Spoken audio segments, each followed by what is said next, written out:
Hey, good to see you again. Thanks for stopping by. And sorry about my ridiculous beard at the moment. It's been a weird season for me. It's also been a while since I've watched or played or read anything new that's been on my list for a while. I've seen a lot of cool stuff, but most of it's been pretty new. But I did do something very recently that I've been putting off for a long time. In fact, I did two things. And let me tell you about them. So I finally watched both the movie Airport, which pretty much defined the disaster movie market, and the movie Airplane, which sort of defined the parody movie industry. And it was interesting to watch both of them at once. They are definitely very different movies, but they cover a lot of the same basic themes. And I'm going to be talking about Airport right now because it came first. And when I watched Airport, I wasn't sure what I was going to get into. I was told before I watched it that it was written by the person who wrote Roots, and that interested me because I've not really looked much into his career. And so it was good to see more from this one author. Well, it's good to see another movie based on something he wrote. I don't know if he had anything to do with the screenplay itself. But it was fun to watch the movie Airport and to see sort of where we get the basics of the disaster movie genre. Now, in this movie, we had something like 6 or 7 different subplots, and I think if you took any, I'm gonna say any 2 or 3 of them, you would have the basics of what you would need to make a decent movie. But they went with 7, and some of them were very serious. There was one person who thought that he had nothing more to lose, and so he was considering taking extreme actions on the airplane after buying a lot of flight insurance for himself. There was another light-hearted story about this lady who works, not works, she spends all of her time basically just um, she cons airports out of free plane tickets, and she was played by oh, I should remember her name. She used to be like one of the she was one of the biggest stars of the stage in that day, and hmm, why can't I remember her name? She was this big theater drama star, and they got her in this role as this elderly lady who cons airports out of free rides. And she knew the airport system so well that everywhere she went, she could just get these free rides. And the main story was about this this guy who manages the airport, but his home life is suffering for it because there keep being serious situations at the airport, and basically his wife has chosen the day of the biggest, most complicated sequence of events to try to talk out the issue. And so you had all of these different subplots working together. And with all these different subplots working together, it's a little easy to get lost in what you're seeing. And I really enjoyed it. I didn't know what I was going to get into. Part of me expected to be a little bored. I mean, I'm not really a big fan of disaster movies, and this is a disaster movie about an airport. Yeah, but it was good. It was very good, and if you've not seen it, I really suggest watching it. One of the criticisms that I have with the movie is I don't necessarily think that some of the choices that some of the main characters made that were presented as good choices are the kinds of good choices that people should make in their day-to-day lives.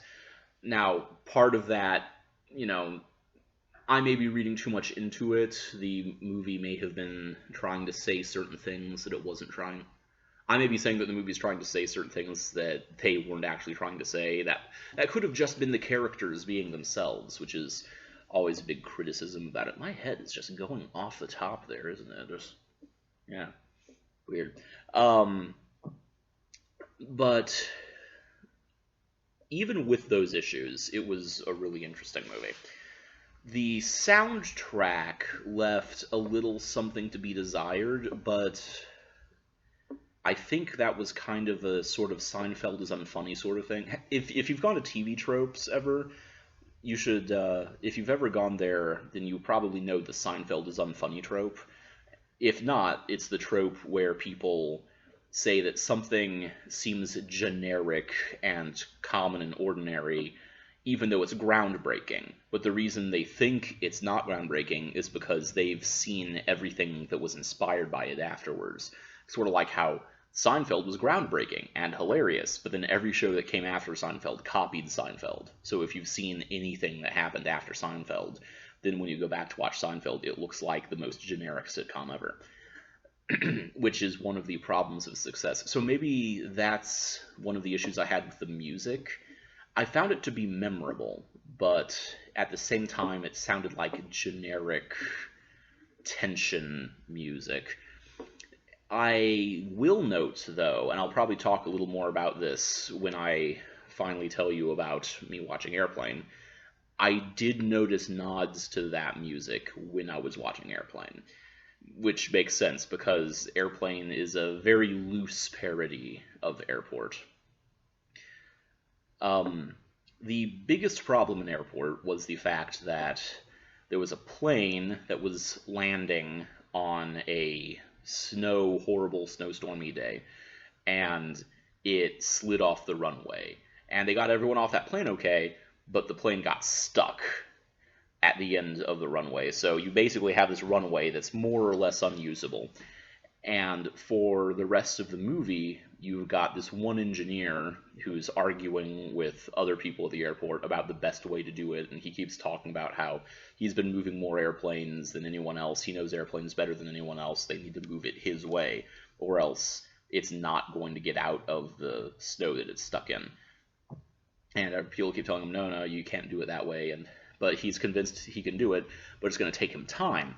Unfortunately, you have another plane that needs to land soon because of remember that guy I mentioned who had to buy flight insurance? Let's just say that it means later on in the movie the plane has to land soon. The plane can't finish going where it was going. This all winds up being very, very bad together because they need to use that runway. There's just not enough time, or the situation won't allow it for them to use any different runway, and there's no other good airport to get to in the time that they need. So basically you have people trying to keep passengers calm on the planes, you have people trying to handle the situations.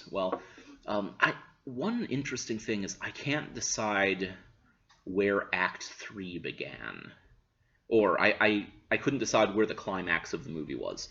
There are two possible climaxes, and I'm not sure which one I want to call the climax.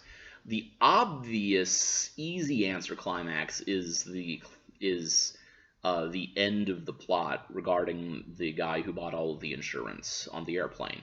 Will he cause problems? Will he not cause problems? Is there going to be a calamity on the airplane?